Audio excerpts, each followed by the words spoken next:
ಶ್ರೀ ಗುರುಭ್ಯೋ ನಮಃ. ವೀಕ್ಷಕರೇ, ಇವತ್ತಿನ ಈ ಒಂದು ವಿಡಿಯೋದಲ್ಲಿ ನಾನು ನಿಮಗೆ ವೃಷಭ ರಾಶಿಯವರ ಜೀವನದಲ್ಲಿ ಆಗ್ತಕ್ಕಂಥ ಮುಖ್ಯ ಬದಲಾವಣೆಗಳು, ಮುಖ್ಯವಾಗಿ ಶ್ರಾವಣ ಮಾಸದಲ್ಲಿ ಈ ಒಂದು ರಾಶಿಯವರ ಜೀವನದಲ್ಲಿ ಆಗುವಂತ ಆಗುಹೋಗುಗಳ ಬಗ್ಗೆ, ಬದಲಾವಣೆಗಳ ಬಗ್ಗೆ ಈ ಒಂದು ವಿಡಿಯೋದಲ್ಲಿ ಸಂಪೂರ್ಣ ಮಾಹಿತಿ ಕೊಡ್ತಾ ಇದಕ್ಕೆ ಮುಂಚೆ ಯಾರೆಲ್ಲ ನಮ್ಮ ಯೂಟ್ಯೂಬ್ ಚಾನಲ್ನ ಹೊಸದಾಗಿ ನೋಡ್ತಾ ಇರ್ತಾರೋ ಈ ಕೂಡಲೇ ಭಕ್ತಿಯಿಂದ ಲೈಕ್ ಮತ್ತು ಸಬ್ಸ್ಕ್ರೈಬ್ ಮಾಡ್ಕೊಳ್ಳಿ. ಮೊದಲನೇದಾಗಿ ವೃತ್ತಿ ಮತ್ತು ಉದ್ಯೋಗ ವಿಚಾರವಾಗಿ ನೋಡೋದಾದ್ರೆ, ಯಾರೆಲ್ಲ IT, ಕಾರ್ಪೊರೇಟ್ ಮತ್ತು ಡೆಸ್ಕ್ ಜಾಬ್ಗಳನ್ನ ಮಾಡ್ಕೊಂಡು ಬರ್ತಾ ಇದ್ದೀರಾ, ಹೊಸ ಪ್ರಾಜೆಕ್ಟ್ಗೆ ನಾಯಕತ್ವ ಸಿಗುತ್ತೆ. ಪ್ರಮೋಷನ್ ಮತ್ತು ಸ್ಯಾಲರಿ ಹೈಕ್ಗೆ ಇದು ಸೂಕ್ತ ಸಮಯವಾಗಿರುತ್ತೆ.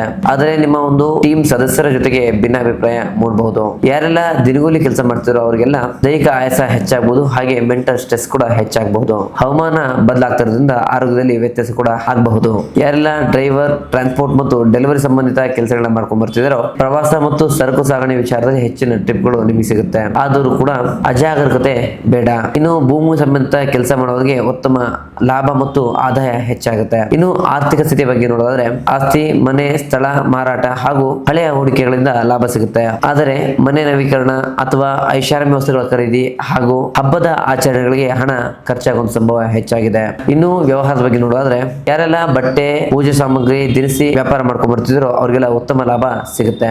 ಗ್ರಾಹಕರ ಬೇಡಿಕೆ ತಕ್ಕಂತೆ ನೀವು ಸ್ಟಾಕ್ ನ ಮೇಂಟೈನ್ ಮಾಡಲಿಲ್ಲ ಅಂತಂದ್ರೆ ನಿಮಗೆ ಕೈ ತಪ್ಪುತ್ತೆ. ಯಾರೆಲ್ಲ ರಿಯಲ್ ಎಸ್ಟೇಟ್ ಕ್ಷೇತ್ರದಲ್ಲಿ ಕೆಲಸ ಮಾಡ್ತಿದ್ರೋ ಅವರಿಗೆ ಅನಿರೀಕ್ಷಿತ ಲಾಭ ಸಿಗುತ್ತೆ. ಹೊಸ ಗ್ರಾಹಕರು ನಿಮ್ಮನ್ನು ಹುಡ್ಕೊಂಡ್ ಬರ್ತಾರೆ. ಯಾರಾದ್ರೂ ಹೊಸ ಬಿಸ್ನೆಸ್ ಅನ್ನ ಶುರು ಮಾಡ್ಬೇಕು ಅನ್ಕೊಂಡಿದ್ರೆ, ಸ್ಟಾರ್ಟ್ಅಪ್ ಮಾಡ್ಬೇಕು ಅನ್ಕೊಂಡಿದ್ರೆ, ಈ ಶ್ರಾವಣ ಮಾಸದ ದ್ವಿತೀಯಾರ್ಧದಲ್ಲಿ ನೀವು ಆರಂಭ ಮಾಡೋದ್ರಿಂದ ಉತ್ತಮ ಲಾಭವನ್ನ ನೀವು ಪಡ್ಕೋಬಹುದಾಗುತ್ತೆ. ಮತ್ತು ಪ್ರೇಮಿಗಳಿಗೆ ಇದು ಅತ್ಯಂತ ಶುಭಕರ ಮತ್ತು ಯಶಸ್ಸಿನ ಸಮಯ ಅಂತಾನೆ ಹೇಳ್ಬೋದಾಗುತ್ತೆ.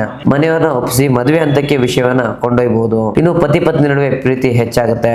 ಆದರೆ ನಾನೇ ಸರಿ ಎಂಬ ಹಠಮಾರಿತನದಿಂದ ಸಂಸಾರದಲ್ಲಿ ಸಣ್ಣ ಪುಟ್ಟ ಬಿರುಕುಗಳು ಬರಬಹುದು. ಹಿರಿಯರ ಆರೋಗ್ಯದ ಕಡೆ ಸ್ವಲ್ಪ ಗಮನವನ್ನು ಕೊಡಿ. ಇನ್ನು ಆರೋಗ್ಯದ ವಿಚಾರವಾಗಿ ನೋಡೋದಾದ್ರೆ, ಸಿಹಿ ಮತ್ತು ಜಂಕ್ ಫುಡ್ ಸೇವನೆಗಳಿಂದ ತೂಕ ಹೆಚ್ಚಾಗುತ್ತೆ.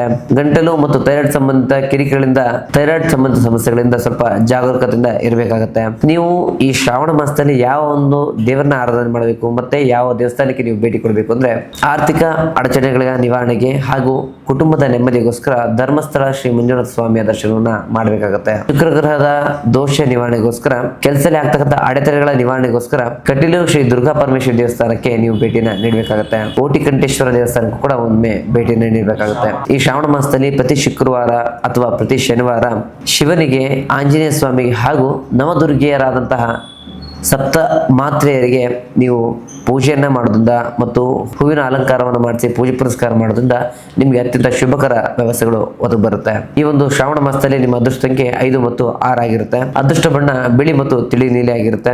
ಮುಖ್ಯವಾಗಿ ಈ ಒಂದು ಮಾಸದಲ್ಲಿ ಕೆಂಪು ಮತ್ತು ಕಪ್ಪು ಬಣ್ಣವನ್ನ ಅವಾಯ್ಡ್ ಮಾಡಬೇಕಾಗುತ್ತೆ.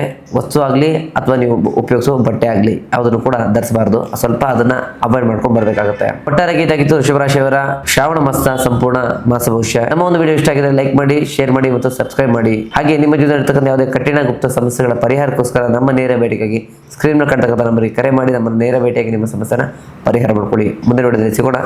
ಧನ್ಯವಾದ.